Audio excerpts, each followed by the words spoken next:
I have decided that I do not like the Z Fold 4.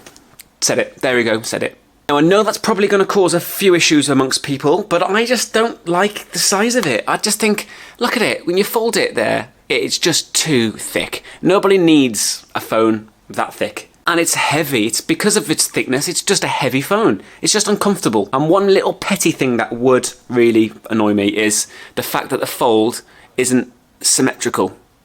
It's not symmetrical, doesn't match, doesn't meet properly. I'm not going to take away the fact that the screen display is top-notch, processor, great, but for me, just the way it looks and feels, I don't even think it's that attractive, to be honest. But having said all that, I have only just got this phone, so I haven't given it any chance whatsoever yet, so I might be jumping the gun, but I don't know, first impressions count, so let me just use it a bit more and then I'll figure something out, and I'm sure I'll like it eventually, but yeah, for now, not for me.